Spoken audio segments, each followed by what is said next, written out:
Bismillah. Assalamualaikum warahmatullahi wabarakatuh. Kaifa halukum? Semoga semuanya hari ini dalam keadaan sehat ya. Amin. Baik, hari ini kita akan belajar bahasa Indonesia KD 3.7 tentang pikiran pokok.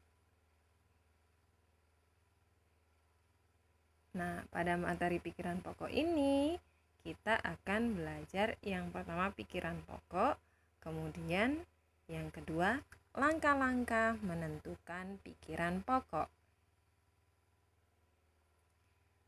Pikiran pokok. Pikiran pokok adalah ide utama dari sebuah paragraf. Ya, ide utama. Setiap paragraf memiliki satu pikiran pokok. Pikiran pokok umumnya terdapat pada awal paragraf atau akhir paragraf. Pikiran pokok terdapat pada kalimat utama, sedangkan kalimat-kalimat lainnya pada paragraf disebut kalimat penjelas. Ya. Jadi pikiran pokok itu adalah ide utama dari sebuah paragraf, dan setiap paragraf hanya memiliki satu pikiran pokok. Kemudian pikiran pokok umumnya terdapat pada awal paragraf atau akhir paragraf.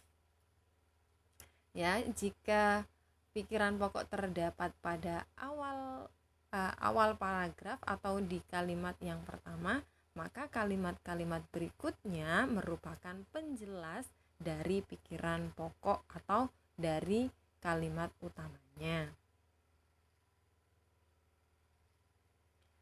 Langkah-langkah untuk menentukan pikiran pokok.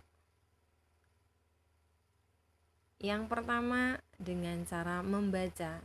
Jadi jika kalian ingin menentukan pikiran pokok dari sebuah paragraf, kalian pastinya harus membaca dulu paragraf tersebut, membaca seluruh kalimat dari paragraf tersebut, kemudian menentukan kalimat utamanya.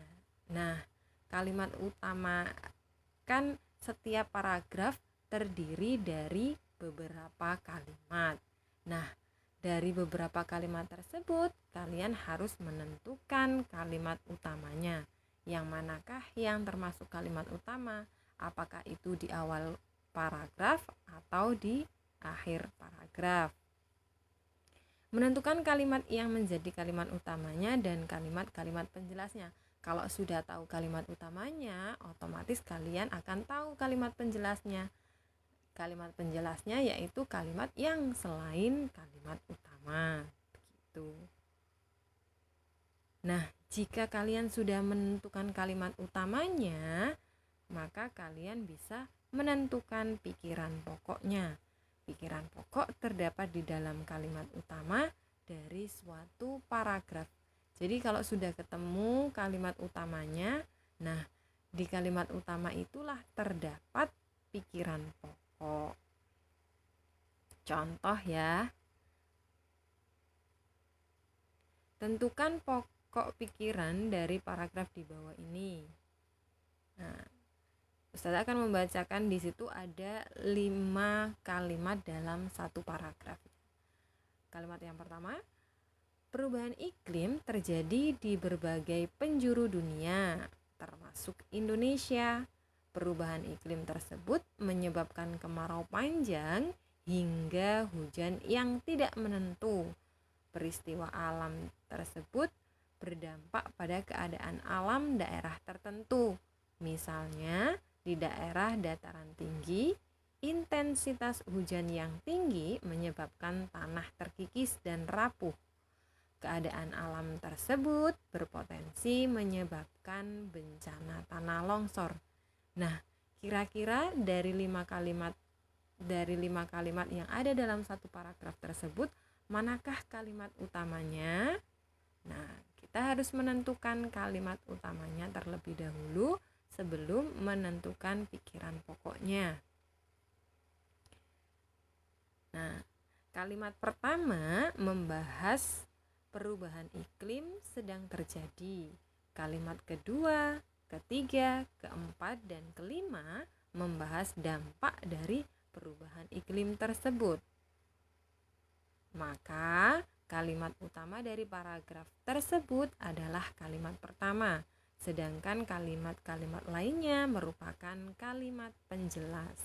Nah, di situ sudah kelihatan ya, kalau kalimat nomor 1 itu adalah kalimat utamanya. Kenapa? Lihat di kalimat yang kedua, perubahan iklim tersebut. Nah, kata-kata itu kan artinya dia menjelaskan kalimat yang sebelumnya, yaitu kalimat yang nomor 1 tadi.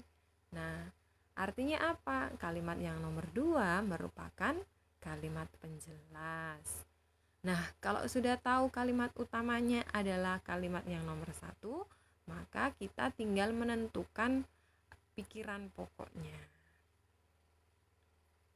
Nah, kalimat utamanya yaitu perubahan iklim terjadi di berbagai penjuru dunia termasuk Indonesia. Itu adalah kalimat pokoknya.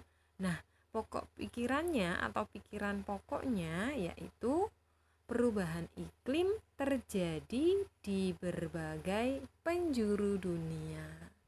Nah, seperti itu teman-teman cara untuk menentukan pikiran pokok. Jadi langkah pertamanya tadi kita harus membaca paragraf tersebut. Kemudian setelah membaca kita bisa menentukan kalimat utamanya. Yang manakah yang termasuk kalimat utamanya? Apakah itu kalimat yang ada di awal atau kalimat yang ada di akhir? Nah, kalau sudah ketemu kalimat utamanya, baru kita bisa menentukan pikiran pokoknya. Nah, seperti itu untuk langkah-langkah untuk menentukan pikiran pokok. Jazakumullahu khair sudah mendengarkan penjelasan Ustazah mulai dari awal sampai akhir. Semoga sedikit penjelasan dari Ustazah tadi bisa bermanfaat buat kalian. Ustazah akhiri, Assalamualaikum warahmatullahi wabarakatuh.